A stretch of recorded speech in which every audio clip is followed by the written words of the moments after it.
জমিতে সেচ দিতে 1 বছর আগে গভীর নলকূপের জন্য গর্ত খনন করেন রাজশাহীর তানুর উপজেলার কোয়েলাহাট পূর্বপাড়া গ্রামের কসিরউদ্দিন নামের এক কৃষক। গর্তের গভীরতা কেউ বলছেন 90 ফুট, আবার কেউ বলছেন প্রায় 200 ফুট। এরপরও পানির পর্যাপ্ত স্তর না পাওয়ায় পাইপ তুলে নেওয়া হলেও গর্তটি আর ভরাট করা হয়নি। বুধবার দুপুরে মারুনা খাতুনের সাথে মাঠে গিয়ে পরিত্যক্ত সেই গর্তে পড়ে যায় 2 বছরের শিশু সাজিদ।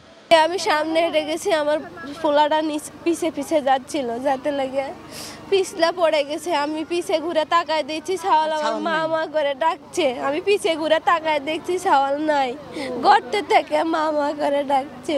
ঘটনার কিছু সময় পর থেকেই শিশুটিকে উদ্ধারে কাজ করছে ফায়ার সার্ভিস। তাদের 8টি ইউনিট যোগ দেয় উদ্ধার অভিযানে। গভীর ওই গর্তে কৃত্রিমভাবে সরবরাহ করা হচ্ছে অক্সিজেন। গর্তের চারপাশের মাটি খনন করছে 3টি এক্সকেভেটর।